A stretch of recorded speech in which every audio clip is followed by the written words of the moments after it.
Friends is a very long labor of love. Yeah. Um, where I did the game designer thing where I said, "Wouldn't it be great if blank?" And then everyone turned to me and I said, "Great, I guess I have to design that thing." Uh-huh. Um, yeah, and so the inspiration is pretty clear. It's very like my heart near and dear to me. Veronica Mars is one of my comfort shows. I loved it so much. Yeah. And I was like, this would be a great game. And the joking original title was Veronica Monster Hearts. Um, and a friend of mine, she turned to me and she was like, "So you're making it, right?" I was like, "Yeah, I guess I am." Yeah. I guess so. Yeah, yeah, and hopefully that comes through a lot in what you read from the book. Oh yeah, absolutely. And, like, that's one of the dangers of being a creative person is you always want to bring to life the ideas that get floated around, and sometimes you do and sometimes they work out. So Yeah, sometimes it take a long time. I mean, I also up the difficulty. Because for those people who don't know, We Used to Be Friends is my teenage detective collaborative drama game. It's powered by the apocalypse. So if you've played any PBTA game, a lot of it's going to be familiar. But one of the things that it is that I've made a bunch, and this is my biggest one. There's no GM. It is a collaborative mystery game using powered by the apocalypse. And so it follows my heart because I'm not a prepper when it comes to GMing. I'm very much an off the cuff kind of thing. I'm playing a game right now where I have to make maps and I feel so constrained. And so like it's like, but no, then it's there and I have to deal with the fact that it's there. I can't just make stuff up. yeah, Um and and so mystery games in particular, if you want them to be good, you need to have something for the players to kind of follow, or else it goes everywhere and then it doesn't have a good cohesive bit. And that was a challenge to try to do it right. collaboratively where how do you make a collaborative game without a GM but still have a compelling mystery?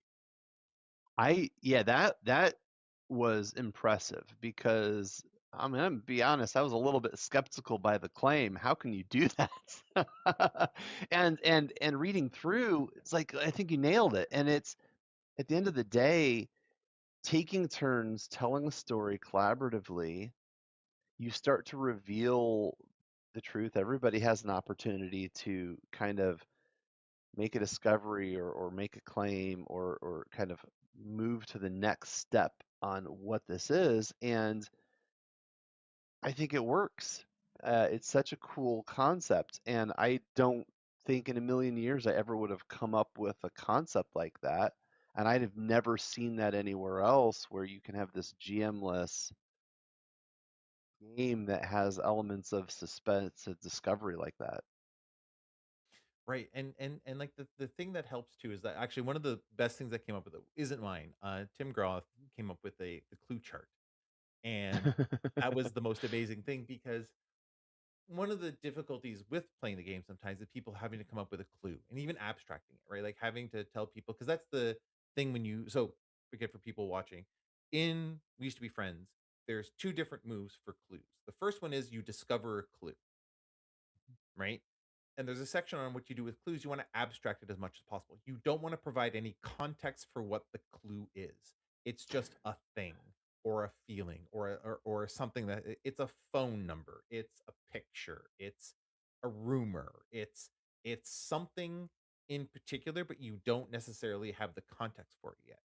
And then there's a separate move called putting it all together, which then applies the context to the clue by associating it with a suspect. It'll either create the suspect or associate it with a suspect, and then that will then provide the context for it, right? It's Jessica's phone number. It's, the teacher's notebook. It's, all this kind of stuff. And that's what's interesting. And because when you add that context and you start moving the clues around, like what does it mean that Phil has Jessica's phone number? You And know? the general guideline is that the same player doesn't do two moves in a row. So Mhm. if I find a clue, then maybe you get to figure out where that clue goes or who it belongs to or what it looks like. Mhm. And Yeah. that Yeah. is compelling to me.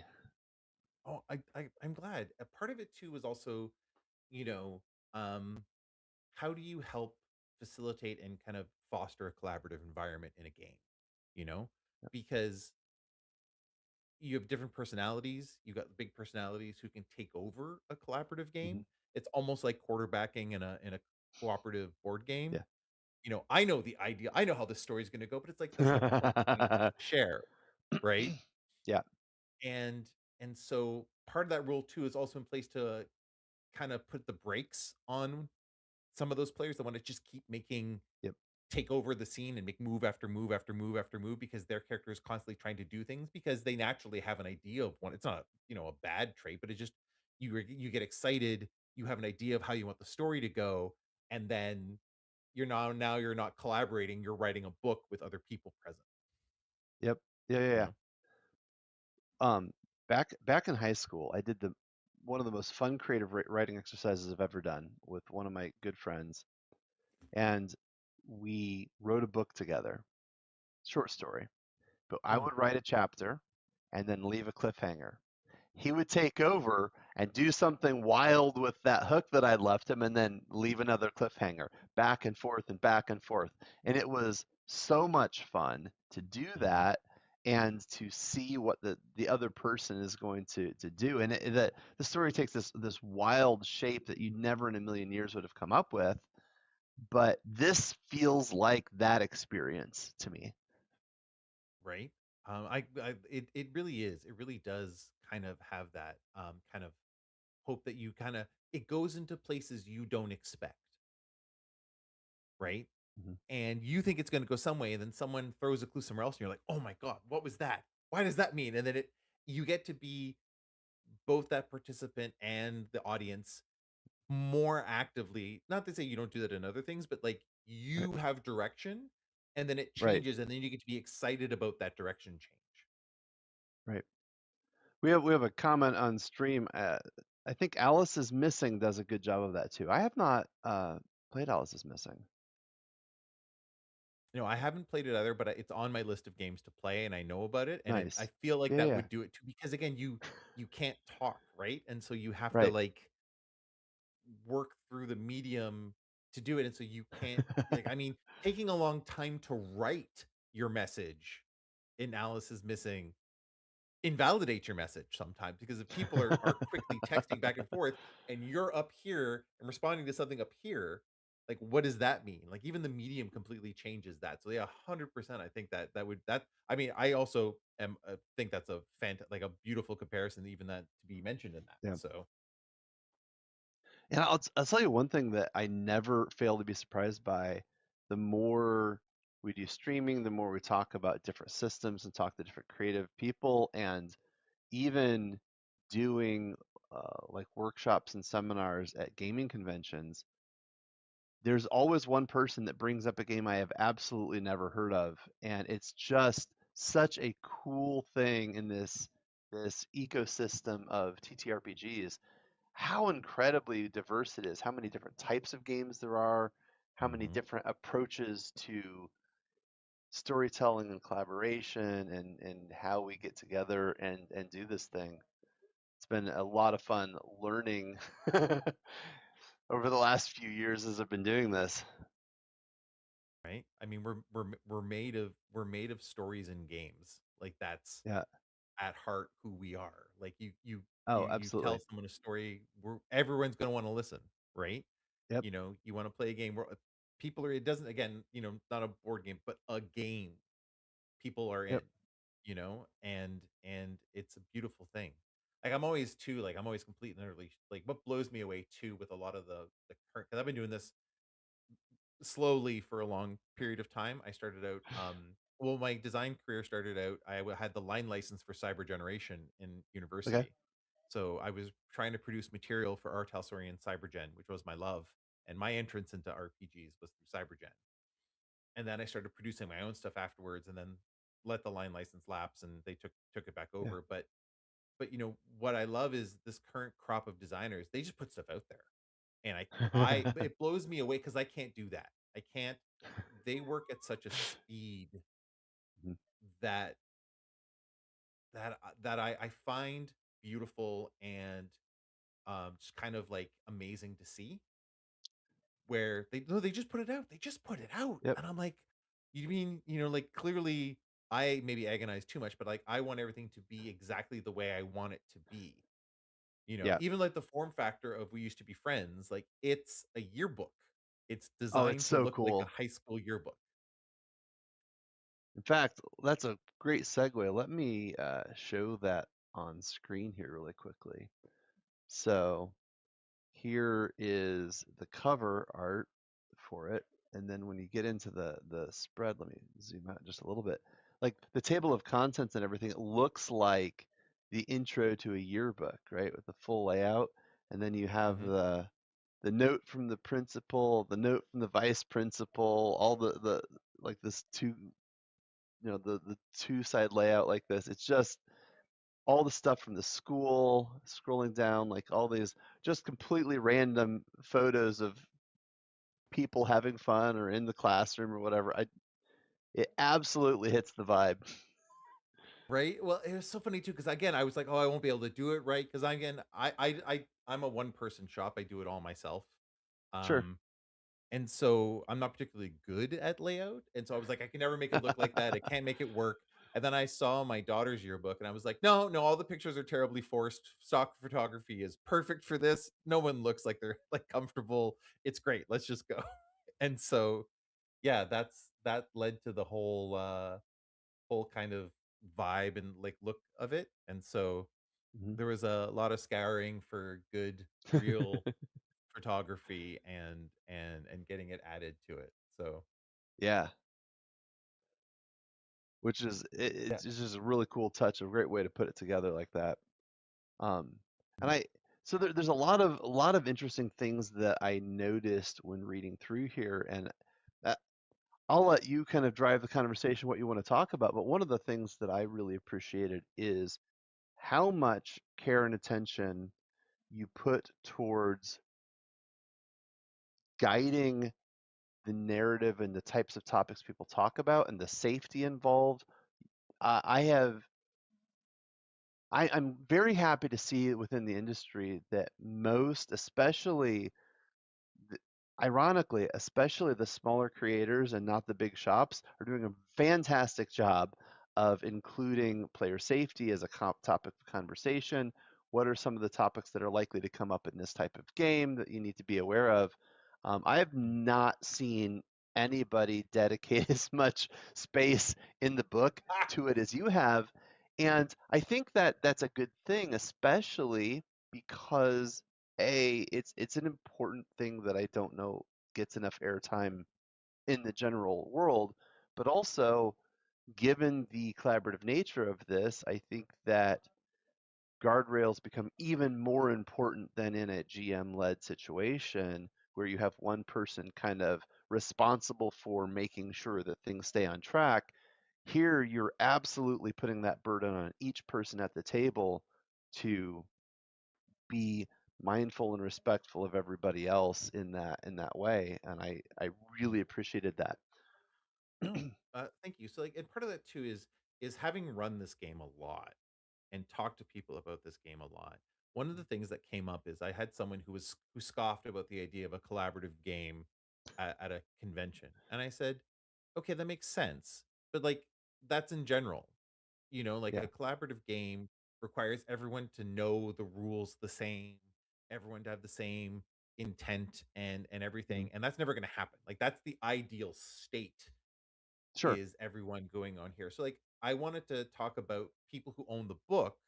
How do you help create that kind of activity and that kind of mindset in other people at the table? yeah, And so you need to have those explanations. You're like, look, this is talking about safety. Hey, this is talking about play, right? How do you make sure you as a person, like, because I would do that. I have a tendency to be very like, oh, this is interesting, let's do it. So you want to be excited, you want to do something, but how do you make sure that you're not then taking over things instead of letting other people have a moment, right? right, How do you make sure that we're all having a good time, because that you said that mhm, responsibility does get shared among everyone, yep, and you want to make sure everyone's understanding the responsibility they're taking on in any collaborative game, right? Where you're right, we're all here to have a good time, and if you do something that makes someone not have a good time, again, I don't think there doesn't be maliciousness behind it. It could just be a thoughtless thing, or not being aware. But then all of a sudden you're not having no one's having a good time, Right. Right. No, I you know? totally agree. So mhm. And I one of the things that I liked about the way you kind of delved into that topic in the layout of the book is presenting the student bill of rights. Okay, I cannot take that. That is Quinn Murphy. That is 100% Quinn Murphy. He Okay. has a whole Bill of Rights thing that Nice. it's referenced in there, but that is 100% Quinn Murphy. Quinn is a fantastic designer. If you haven't checked out his Mhm. stuff, it's Thought Crime Games. I'm gonna plug it right here for 1 second. One of my favorite games that I ever got to play was Five Fires, which is coming out Nice. soon. So check that one out too. It is phenomenal. But that Student Bill of Rights is 100% Quinn Murphy. Nice. It just fits so beautifully in the setting that you have here. So Yeah, well, and that's why I saw it. I'm like, Quinn, because he said put it in your game. I was like 100%. This is Quinn Murphy. Go yeah, yeah, yeah, you've 100%. got the credit right there in the book. Yeah. Yeah, right? Nice. Yeah, but it's 100% Quinn Murphy, and he's phenomenal, and I can't take credit for that, but I'm very happy that I got to use it. Lovely. Hey, thanks No, Tony for posting that link. Woot. Sweet. Yeah, so I think one thing I actually wanted to bring up too, if we're gonna talk about things I Yeah. want to pop up, is I needed to add this, and there's a whole section about ACAB in the book. Yes. And I needed to bring it up because let me tell you, the first time someone asked if they could play test this for me without me Uh-huh. being there, a Yeah. person ended up derailing the game for 2 hours because they couldn't accept the fact that the police had to be the bad guys in the story. Oh my. And I debated about adding that section because I was like, oh, it's gonna be a long enough essay. Do I really want to go into it? Do I really want to? Not that it's like how important. And then after that happened, I'm like, I should. And then it took me again another few years to like Yeah. get all the resources to start actually Yeah. like Yeah. sourcing the material that I'm referencing. And That was the I think so what's hilarious is as I'm reading through I read through top to bottom, right? And so I'm reading through and I'm going I kind of chuckled. I'm like we're going to be good friends. And I keep reading. I'm like I keep reading and like, yeah, he stopped just shy of saying ACAB. Nope, never mind, there it is. there it is. but But like, the actually citing sources and explaining and it falls right up there with the whole not all men argument and all those types of things, right? The answer is yes, statistically, yes, absolutely, all. yeah. And it Oh, doesn't mean that you don't have one buddy that's a good guy. It's the system, the institution is wrecked, and there's that's just the way it is, and data proves that, and you back that up with evidence. And I like, especially when you're setting something, and this is honestly, this is one of the reasons that I feel when I'm running games, I tend to favor fantastical and non-real world settings with the games that I run personally. I feel, and I've spent a lot of time over the last year kind of trying to reflect on that a little bit. Why is that? And part of it is I realized that I feel more comfortable avoiding topics or steering the conversation when we're in a fantastical world that I control. mhm, And it's because stuff like this comes up. And so if you're going to have a real world setting, you have to kind of address that, especially when it's going to be something that involves pulling in people. It becomes even more important. Like if you're going to play this at a gaming convention, right? Or with people you do not know well, as opposed to, I don't know, your best friends, that changes fundamentally the way you need to approach handling these topics. And having a good framework built into the setting, I think, is incredibly valuable. mhm. Well, two things. I mean, going back to that joke, I think my friends might describe me as the Timu Brandon Lee Mulligan because the enemy of all my things is capitalism. Um, but at heart, two things happen. One that came up because when you play the game, it's designed to be played like it's designed to be played over a long period of time, but one of the things that it does is you set up your setting. It provides you Yeah. guiding through setting. And one of them is how are the police bad, Right. right? Yeah. And it Sure. defaults to that. But part of that is that's detective fiction, right? It If you is. read Absolutely like it is. reading all of the old Chandler and Hammett, and the reason why you need the detective is because the police will not help you, right? Mhm. Like that is the staple of detective fiction. If you go back to if you read the Chandler novels, the cops hate Chandler because he was one of them and saw them as a gang, which they were and are, and then said, I don't want to deal with this and left. And so the police are antagonistic to the detective because the detective rejected the system and works outside the system. That is like a feature of noir detective. Like you can't get away from it. I mean, again, you watch Veronica Mars. One of the bad guys is the chief of police. you know, Yep. Yeah. Yeah. Yeah. That tracks. right? And so like you have to understand that like that's part of. I mean, that's why you said, oh, I just go short of, and then I felt I had to continue on to show Right. like here's the framework, why you need to Right. include this, why this is a staple part of this fiction that you can't escape from, right? Like you Yep. really can't get away from the fact that the systems that are supposed to work do not. And this is why you need a detective, even if Yeah. the detective is Absolutely. 16 years old. Yeah. Even Who Framed Roger Rabbit? Yeah. Yeah. Yeah. That's funny. Excellent comment. Nice. So, so if you don't mind, I'd like to segue just a little bit into talking a little bit more about the setup. So there's a lot Mhm, of really cool setup components in here, and I appreciated that it's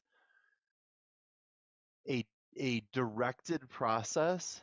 Um, One of the things that I struggle with when kind of jumping in, especially when jumping into a new game, is if it's so open-ended that I don't know where to start, I kind of get lost a little bit. You've really done a good job of directing it and providing a framework for how to be creative. Totally suffer from blank page syndrome. I look at a mhm. blank page, I have no idea what to put on it, but when you've got kind of that guiding in the framework, it's really interesting. And so this kind of ties into something you and I talked about the other day, which is about Lorelink. And if you don't mind, I'm going to share um, the screen really quickly because I think you've got Yeah. some cool things showing here. Give me 1 second.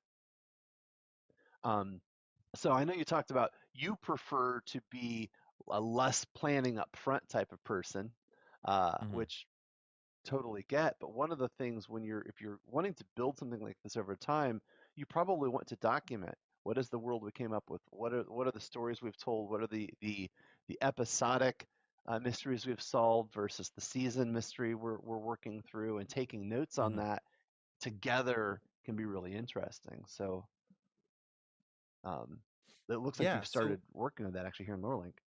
yeah, 100%. And so what I did is I have a plug and play setting based off my hometown. So I grew up in a place called Sault Ste. Marie, and Yeah. so I kind of was like, what would this place be like here? And so this kind of goes through some of the questions. So what I did is I kind of used a location, and then from there, what I did is I love how you have little markup tables. They're really nice. They look really nice on here. Nice. Because what it does is you go through the setting, and this is something I built on my own, and so but you would build this with other people, is you start with, because again, uh, Timu Brandon Lee Mulligan, the original question is a class issue, Yep. right?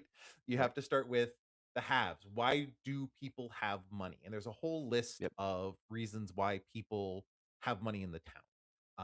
For in this case in Steelton, it's resources. There's a steel plant that Mhm. drives the economy. The people who own the steel plant have a pile of money. You know, Mhm. it's a fairly old town, so there's some old money in the town as well. So these people have always been rich and they've always kind of had it. Even if they're no longer really wealthy, they still have that old money kind of feel to them. And then there's service. There's a couple big retailers in town. The people who own those stores kind of have all the money. And then if you look at the knots, it's called that because these are the reasons why people have or there's a large amount of poverty in the area. It goes through a whole bunch of different reasons. For in this case, it's a single major employer. You either work for the steel plant or you don't. And if you don't, you tend to work in service jobs that aren't paying you very Yep. well. Yep. And then there's substance abuse. Again, this is one of the things that you talk Yep. about as like a warning. This is a conversation you have at the table. Like if you Yep. don't want this, you don't put it in there. But I put it in there Yeah. because Of again, course. where I grew up now has a huge substance abuse problem, and so that Yep. leads to poverty, or it's a cycle, right? Poverty leads to Yeah. Of course. substance abuse leads to poverty, and then you just continue to spiral down. And then you look at the police, right? Why are they bad? It's Yep. aggressive, um, indifferent, corrupt, or cronyism. Now, aggressive again, if you want, like we flag it out in the book. If you want aggressive police, that can be traumatic for some people. So be careful with that. But like here, the cops are indifferent and corrupt. If you don't have cash, Yep. they're not interested. And if you make them work, they're really not going to be friends with you. But then, like, what are other authority figures? Oh, like, what are they looking for? And you don't want them to overlap. They're not going to be completely the same. They can share one, but they can't have more than one because you, again, you want that kind of diversity in how the thing plays. Yep. Um, Yeah, and then you start asking questions about the location. So we have, upon hills. Well, the question is, what do you call where the rich people live and what makes it excessive? Right? Well, it's called upon the hills. They live upon Nice. the hill and they have all this extra space. And they have these big yards and these swimming pools and neighborhoods that if you don't know how to navigate it, you're not going to be able to find your way. Yep. And again, what's really great is that it links everything back here. And so you even further down, we asked a question, where's I should have updated the thing the way I did it, but the question is, where's the place to hear gossip? Well, it's the Billy Bishop Mall. You Right. go to the food court at Billy Bishop Mall and people are there talking all the time and you get to hear all sorts of stuff you probably shouldn't, Nice. right? And the nice thing is it's all kind of right there. So like, it's just Yeah. I do appreciate how you've kind of got this set up. So again, you can see like, Hierarchy. Yeah. this is yeah, this is where, the question is what do you call where the poor people live and what makes it difficult? It's called that because it's Yep. next to the steel plant. It's called the dirts because it's by all the smoke and the steel plant and the chemicals and you know, it's a little darker than everywhere else because of the constant kind of little bit of cloud that's over it. Right. I had that spot. I remember being a young child and my dad worked at that steel plant and I would go there and it literally looked like hell. Like you'd walk in and there's all these dark overhanging beams and this fire shooting up everywhere. And I was just like, oh, Mm-hmm. like as like a 5-year old, it's a burned memory in my brain for how terrifying it Yeah. was, right? So yeah. So it's just really a Nice. great way to kind of be able to come up and go back to your list and see where everything is and then kind of like put things in locations, right? So we have, where's the what's the name of a public meeting place? Well, we got the Del Vecchio Family Aquatic Center. And it's really good too because Nice. one of the things that happens a lot is people reference the sheet all the time because they want to when we're playing a game for the first time, they want to keep referencing the places that we've built, Yeah. That makes sense. right? That makes sense. Yeah. You start building narrative around places. Um, you start building narrative around people you've talked to or met, I imagine, and Hmm. probably also just like anytime a group of friends get together, you always talk about things you've done in the past, right? So you're going to refer back to stories you've already built together as Hmm. you go into this sort of narrative. Right. No, 100%. And like I said, I just started playing with this one because I'm looking at like Yeah, items and how to like yeah, use items for if I was going to use clues. And so yeah, use the right, right. item list for me because again, it's a powered by the Apocalypse game. Items don't really matter. Really, the only No, for items sure. you're dealing with are the clues, Yeah, right? And then absolutely. you One, associate them with people, and then that becomes your suspect list. yes, yes, yes, yes, yes, yes, absolutely. So one of the things that is going to be coming soon for Lorelink to try to help with this exact type of scenario is being able to customize the categories of lore and how they'll Oh, present. So for example, you're like, I don't need items in my game, but I want to have clues. you'll be able to do that Oh, really easily and help tailor that a little bit. no, that's fantastic. Like, customization's just the key to any type of software It like really this, right? is. Like, you wanna make sure, Yeah. everyone wants to do it their way, and if you give them the ability to do it their way, they're like, "Oh, this is amazing." Well, what's interesting is you need to be able to do that, but you still have to do it in an opinionated way Mhm, because what what I keep running into when talking to people is everybody wants it's fine if you get it wrong, so long as you let them correct it. But if you don't present something, then you end up with that same situation I talked about. You've got like this blank page problem. It's like I don't know how to get started. I don't know what to get into. If I see something that's wrong, I can fix it. But if there's nothing there at all, oh, I don't know what I should do, or I don't know how to organize this, or I don't know what to put here. And then you haven't solved a different problem than, I don't know, just having a Google Doc, for example. mhm. No. So here's a question I'm gonna throw at you. I know Yeah. we're talking back and forth, but we're talking design stuff, and I also work in IT, so software I also appreciate, and the thing that pays my bills is IT. The thing I love is game design. Um, Yeah, yeah, I and hear that. Right? So like, to help with a blank space problem, do you have like, are you thinking of building pre-generated like templates or pre-generated kind Oh, of yeah. things? Not to just kind of be like, Yeah. hey, here, because I didn't look like that could be on me. You Yeah. could have it already, but like, here's something to help get you started. Yeah. So there's one thing we have today, which is Mhm, in our paid plans we have templates. And so you mhm, can create a template and add custom properties to that template. And then you can use that template to rapidly generate new things. The that works well for it would work for anything. The problem is because it's tied to that specific campaign, it generally only works really well for long running campaigns where you're creating a lot of one type of thing. So it works mhm, great for your D&Ds and your Pathfinders and those types of things when you're creating a lot of NPCs or whatever following a template.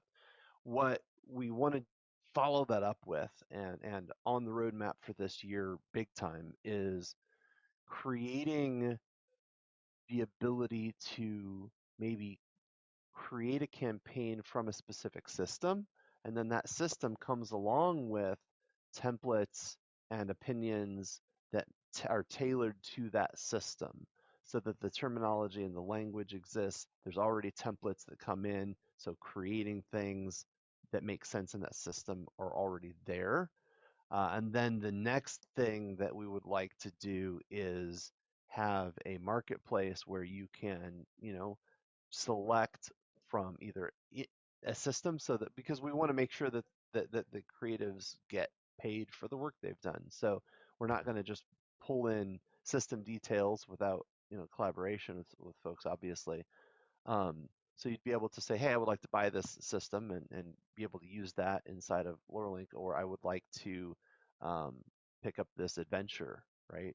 That's and pull that in and create campaigns based upon that, so that you come along with all that stuff right out of the gate. Because I think that making it easy for people to get started in a new mhm. system they're not familiar with, or a new adventure, and that focus, we're really focusing on two things. One, this started as a GM tool and it's really morphed from something else because the very first thing we did when that happened when we got this in front of game masters is they're like, this is amazing. Now, how do I share all this with my players? Okay, cool. This really morphed from being our vision of a digital GM screen Mhm. to really a collaborative platform where you can invite players in, you can choose what to share with the players, what can each person see, and so there's going to be, even in a collaborative system like this, going to be one person who's kind of in charge of creating and managing the space, but you can absolutely make everything visible to everyone so that everybody can come in and create things. No, And so that's fantastic. that's a big push for us is how do I share information with everybody involved in the game, make that available, and not just use this for necessarily planning in advance, but also documenting what's happened and where we've been. Everybody should be able to take notes and add things as to what's happening through the course of a session, for example, or an episode or whatever that may look like. No, that's amazing. That's like I really appreciate that because I would have been one of those people too, where it's like this is great, but I want to be able to use this and refer back to this and have people be able Yeah, to of see it. So course. the fact that the system does that and you're building on top of that is something that's fantastic. One of the things that drove this, actually, hilariously, one of the things that drove this originally was, hey, it'd be really great if we had had a way to share details of a game when you're streaming on Twitch. And we never got around to building out all the Twitch integration tools that were the original vision. And it turned into a virtual GM platform and then a sharing platform for the players. And I think that's really, I think the long-term vision is how do you organize? Because VTTs are great for sitting around a table, but they really miss 80% of what I care about when I'm running a game. They're really only good at maps and tokens and effects, Mhm. maybe some dice rolling, but they don't, none of them do a good job of capturing the story and the details and managing kind of the between session type of work or building out a story and connecting things together that just doesn't exist. And the tools that do exist by and large are so committed to the top 3 or 4 systems that we felt there was a huge gap in the digital marketplace for RPG tools for the hundreds or thousands of amazing indie RPGs that are out there that could benefit from this sort of support. And I think that our vision is to continue serving that community, trying to make sure that Luralink is adaptable enough to be able to work with any system. That's always been the goal, Mhm. um, I think it's a to good make job. that I work. think like again, like I like the thing Appreciate it. I didn't show up on the screen is I like the little like map, the little like how you have the little Yeah, plot map yeah. thing that popped up. I'm like, oh, that's so good. I like that. We have big plans for that this year too. I think that's going to be right now it's just kind of a visual representation, but we want that to become a lot more. I don't know any other platform that does a visual representation of your data, Right. right? Yeah. I So think I there's have a we used to be friends one question for that you though does in a that a second. little bit now, but we Mm, started that when we launched about 3 years ago. Nobody was doing it at the time, and I think that's a because of how complex the types of data we're talking about are, right? And this is the thing. I don't. At the end of the day, I don't even think we're competing with other platforms. Not really. We're competing against pencil and paper and Google Docs. And what are the things that those formats don't do well when you're trying to take notes about an adventure, right? And if you're sitting at the table taking notes about something on pen and paper, you're not able to move things around, you're not able to reconnect dots, you're not able to link things together very easily. You've got to flip through pages instead. How, what is the way that we want to think about things when we're building stories? And the answer is it's got to be super dynamic. Uh, for example, a clue. I want to be able to create a clue and maybe even have that clue associated with the player who created it. But then I need to be able to assign it to an NPC or a location or right yeah, easily yeah. because it I has a mean, life. at the table, let me tell you, there's a lot of torn up index cards that have I can it, imagine. right? Can imagine. That's the joke is indie games are writing sad things on index cards. Mine is writing clues on smaller pieces of index cards. Yes, So I can I got totally one see question that. for you. Yeah, of If course. you could looking because you read all of them, what playbook Yeah. would you want to be? Like if you could play one right now, what is the one that kind of drew your attention? Oh man. I they all had some level of interest to me. I think that mm,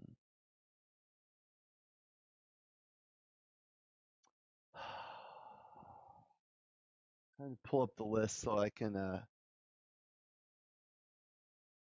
let's see here, the playbook.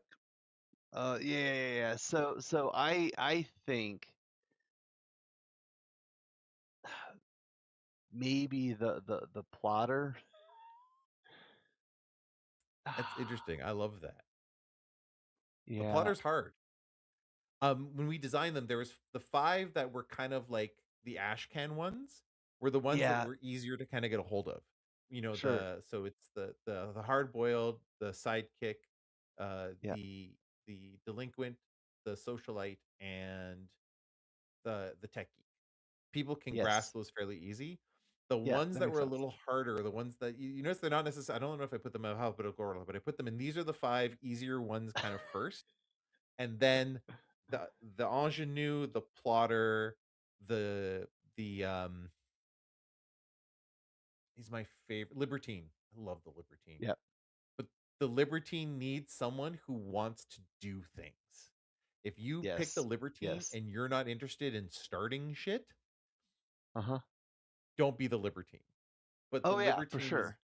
very much designed to be the wastrel prince, and you need to play Uh-huh. that to the hilt and beyond. Uh-huh. Oh yeah. For everyone on stream, I could see Mark playing a libertine very well. uh, Yeah, he's and our also to like we did he's try to the product lead for Lore Link, so he's he would just have so much fun with that, I think. right? Because like the other thing too is they do have intimacy moves, and we did try to call it intimacy moves because it isn't Yeah, just meant to be like the sex move from Apocalypse yeah, World, but also it is. Like it's not it doesn't shy away from that, but we did want to yeah, kind of expand the thing a little bit. yeah. Because like that's a big part of being that age. You're confused as Oh shit yeah. about your sexuality and what you want and what's going on and what's happening. And so like again, trying to like use the stuff that already existed, right? Through the games that came before that it's based off of, Yeah, and then really building on top of it. So the other thing I want to bring up, actually, if we got time for this, yeah, of course. is the friendship mechanic. So Oh what yes. what we did is originally, again, it was Veronica Monster Hearts. So it was all strings, right? And then I was like, I don't know if I want to use that. And so what we did instead is I created a you have friends slots basically. You can put players in there, but they're really at heart meant for NPCs. Um, and so what happens is over the course of the game is if you get stuck or you want to bring a friend into a scene, you make a friendship roll, and you have good Mhm, friends, rivals, acquaintances, and enemies. mhm. And you bring them into the scene by making the roll, and the roll gives you good things and bad things that can happen because you've introduced them to the scene. Yep. And of course, you have your best friend, which you get a special move with your best friend. And one thing I love is at the end of every episode, you can decide if you're still best friends or not because it's not reciprocal. It's who do you think your best friend is? And Oh, so what's always, yeah. always yeah, but what's always great about that is that you get these wonderful dynamics at the table, right? You get these dynamics where you have one person who everyone thinks is their best friend, or you get the clique that exists and like the two people who are like connected, but like the clique is all like they're all best friends with each other, and there's this like little circle and these two people on the outside, right? It just it creates such an interesting table dynamic. Again, the players are fine because everyone's engaged and aware of it, but the character dynamics are so interesting because of that. Yeah. I it the yeah, the concept of being able to kind of manage your social circles as part of the game and using them to either help or stir up the story. There's so many reasons you might choose to bring, and you might choose to bring your enemy into the scene. Maybe you're going to point your finger at them, or make them the scapegoat for something, or or start a fight, or like, like, Yeah, okay, when you start a fight, I know who's here. Let me roll that. And it yeah. helps you keep track of that kind of cast of NPC characters, Mhm. but also it helped like there's the what I like about the game too is that if you aren't using an NPC, you have used them for a while and you want to fill someone else in that slot, you can. Yeah, Like just do it. Like there's no hard and fast rule that no, if you don't use them X number of times, it's like no, you at the table feel like this person should move, go for it. right. And each character is different, right? Like the hard boil doesn't have like has doesn't have good friends. Has one best friend and a bunch of acquaintances and a whole pile of enemies. Yeah, Right? yeah, yeah, yeah. The sidekick That has tracks. way more good friends. Why? They're the sidekick, everybody's friend, and all this kind of stuff. And so it's just a huge part of the kind of like just how it just helps you maintain and fill the world. So, when you're actually at the table playing the game, do you find that each player kind of has their go-to list of NPCs that they're managing, or do you find that people utilize each other's NPCs that they've introduced freely? Yes, because in part what happens is that if you introduce an NPC, it's a collaborative game. There's no GM playing Yeah, the of course. NPC.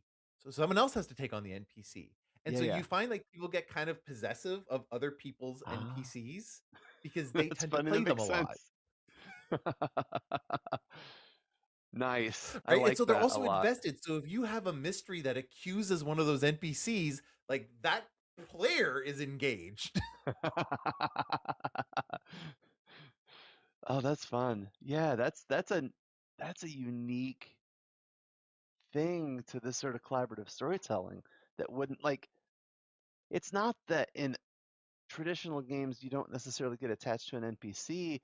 And what's funny is I find that players will often get attached to a GM's NPC based upon how engaging the GM is as that NPC. Do you have a special voice for them? Do you have a different expression, or do you put on a special hat when you're playing? Whatever, Mhm. that helps bring you in. But because you're the one playing the NPC, you get attached to it. That's a cool twist.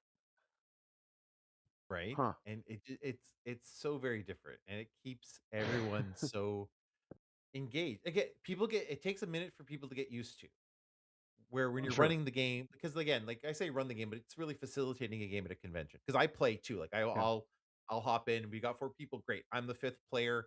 I'm playing, Hmm. right? But because it's my game and I know the rules, I'll facilitate the rules for everybody. But like getting people to be like, okay, who wants to play this NPC? And everyone Hmm. goes, I get to do that? What? Okay. And then you get the person like, all right, I'll do it. And then they do it for the first time. And they're like, okay, that was kind of fun. Yeah, play Uh-huh. them. You know what they want. Like they have like this is the player. Like you know the setting. Yeah.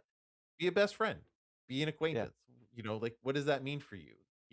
And then if they make the move, how does that affect it gives you some things to hang a hat on when it comes to like how you want to play the character. Yeah. Yeah. So Yeah, it's a no, lot of improv.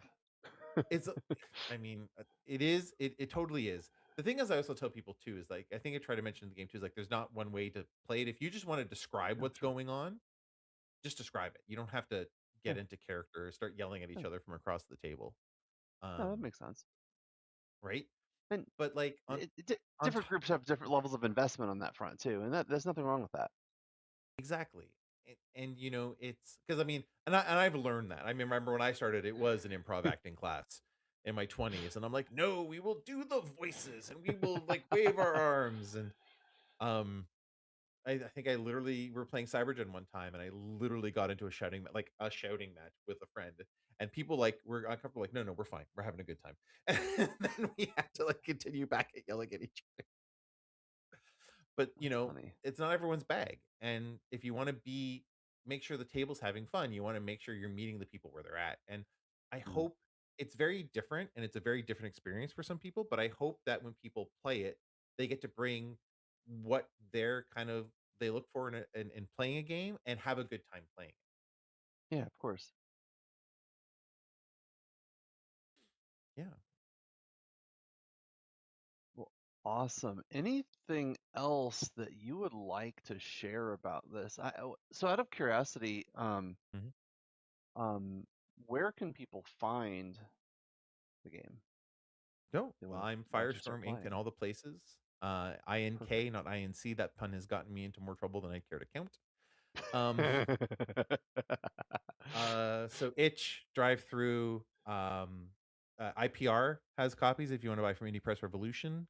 Oh, cool. Um, yeah, that's the 3 places I sell where everyone else kinda sells. You can get Nice. that there. I have a couple other projects. I have Behind You, which is my PBTA collaborative horror game, where Nice. you build a lineup with a killer at the end, and as you play the game, it kills the person at the end of the line, but the moves will switch the order of the line, Oh, okay. right? So how do you do collaborative stuff like that? I also do board and card Yeah. games, so I've done the last one I recently did was Behexed with Smirk and Dagger, so if you find Smirk and Dagger Nice. games, yeah, you Yeah. find that stuff there. I kinda do a little bit of everything. But Nice. if you wanna find the latest stuff, it's all Firestorm Ink. At all the itch drive through and IPR. Fantastic. And when did you publish? I didn't see the year on this. When did you publish We Used to Be Friends? Used to be friends, I think. See, I have to go back. It's been, you know, I forget. I think it's been about 4 or 5 years. I think it's Nice. I think ooh, maybe. Time's a blur lately, I tell you. It's a blur. It's a blur. But yeah, no, We Used to Be Friends been out for about 5 years. I work slow, and so all the stuff I'm working on now will be something that comes out in another like 3, 4 years as I kind of poke at it over the finish line. Right. But uh What but yeah. So you mentioned you're primarily a solo creator, right? So Mm, what do you think is the hardest part for you on doing this on your own? all of it? Like here's the thing, it's not easy. Well, because like I don't Yeah. do No, of course not. small I like the smallest game I did has been so far Behind You, which is my horror game, which is Okay. 10,000 words. Right? It was originally Wow. a Okay. magazine. Well, okay, Hmm. so just to hop in behind you because I'm really excited about it. It was something I Yeah. did for a magazine, and it was about 1,500 words. And I'm like, okay, that's fine for a magazine, but it doesn't really go into detail. So it's like, yeah, let's talk about the history of horror, right? Let's talk about like, because like helping that context applies, right? Because you can't just be like, oh, play a horror game. I have to be like, okay, here's a horror game. It's really fun. Here are the pitfalls, right? Like, here are things like horror is great, but it Hmm. also has a terrible history of like homophobia Yeah. and sexism and racism and like Yeah. how do you try to avoid those pitfalls when you play your improv game? Mhm. Because when you do improv, you default to patterns you recognize. And unfortunately, a lot of those patterns that we instinctually lean Yeah. to come from this history of racism and homophobia and Yeah. sexism and all this terrible stuff. So, like, how do you provide tools for people to help avoid hitting those pitfalls? You Yeah. know? 100% agree that that is important. In fact, I would say that if I'm looking at two similar games to play, I'm going to pick the one that addresses that and provides some guidelines, right? Because Right? I it is hard, and I think the more awareness you gain of some of this kind of cultural baggage, the more you realize that it can be hard if you're just going based upon pop culture tropes that you grew up with. And the number of times I have remembered a show or a book or a graphic novel fondly and gone back to look at it later and I'm like, this is terrible. It is a product of its time. Oh yeah. Uh-huh. And we Yeah. can do better now. Well, and that's the thing. It's like we can always do, and I'm sure I've made plenty of mistakes in the stuff that I've done that people will do better in the future, right? Like Sure, that's the iterative process of this, right? We want to keep it trying to is. be better. We want to keep trying to do better, and it's progress is slow and hard, right? Mhm. We talk about. I keep thinking about all the stuff that's going on, for like truth and reconciliation in Canada. and I want it to Mhm. be done now. But I realize the stuff we're doing now isn't for me. It's Mhm. for my kids and my kids' kids, right? Right. So that things Yep. that people argue about now will be natural for them. But that's 20, 50 years in the future. Yep. It is a slow, painful process. And how do we do our part to kind of push it, push that giant boulder up that hill? Yes. Yes.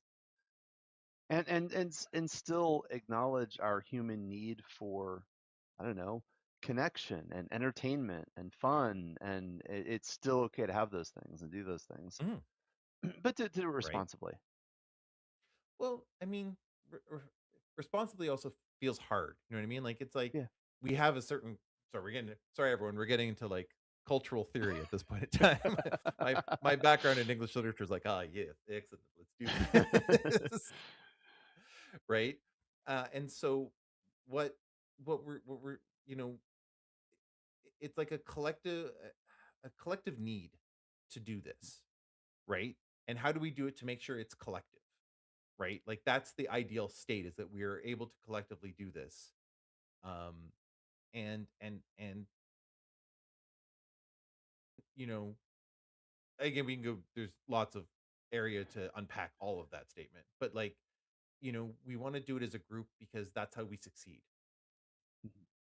Yeah. Yeah. Yeah. Absolutely. And I feel like from what I've seen from some of the folks around me, that games and role playing games in particular can be a really great place for people to kind of expand their mind a little bit and to test things out that they might not be comfortable with in their day-to-day life. And Hmm. I've seen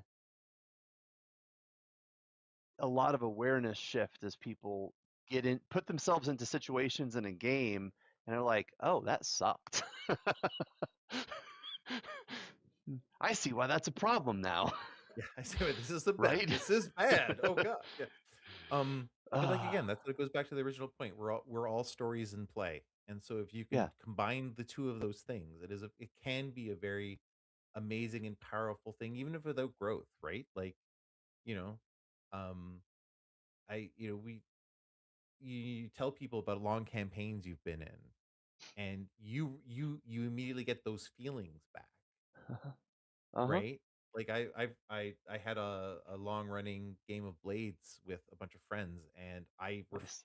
it's constantly on my mind fondly of Oh, yes. all the stuff that happened there and how that worked and how those characters were, and like what we, you know how we learned, and what we, all the times they made fun of me for stuff, for like, oh, this is a Jonathan plot, like, okay, look, right.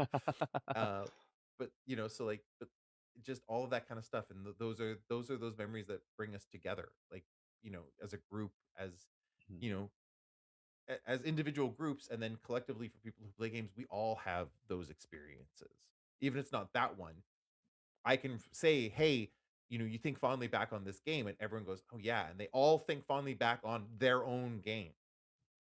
That's that game for them, right? Yeah, right. Yeah, yeah. Yeah, it's wild. My core gaming group, we all went to college together, and it's been Mhm. almost 30 years now. We have so many games that we've been in for 3 or 4 years, right? So many long running games at this point. It's just some days you get together to play a game and all you do end up doing is telling stories.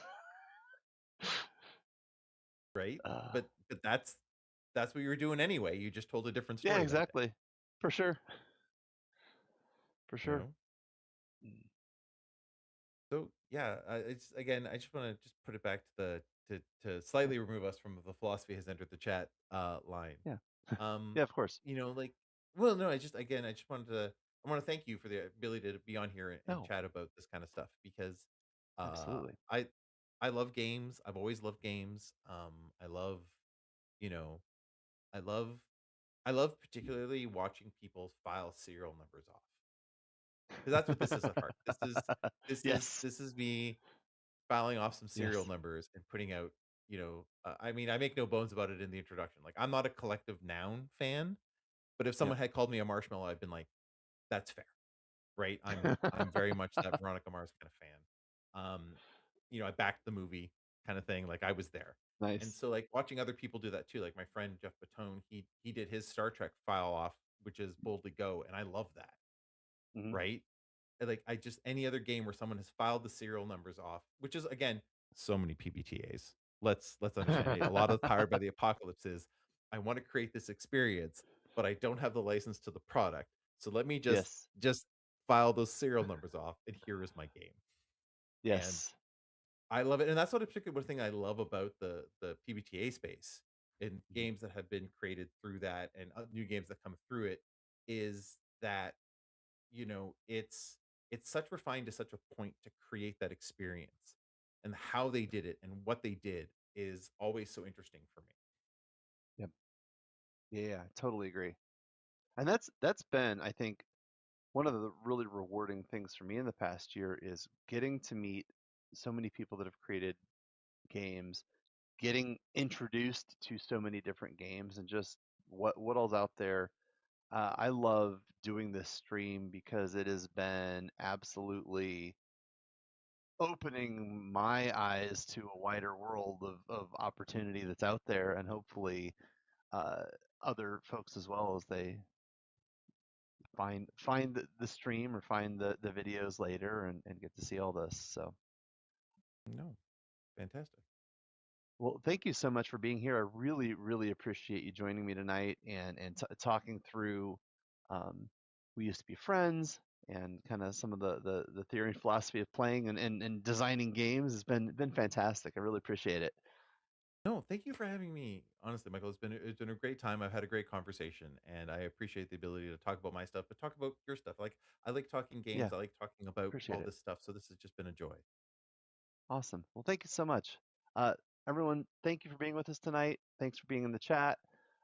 You will be able to find this on YouTube in just a few days. So continue. Please be sure to follow Firestorm Inc., follow Jonathan, and check out Lurelink, lurelink.com. We're here to build digital tools for all kinds of TTRPGs. So that's what we do, and we'll be back next Tuesday with yet another stream and another game to introduce to you. So thank you all much, and have a good evening.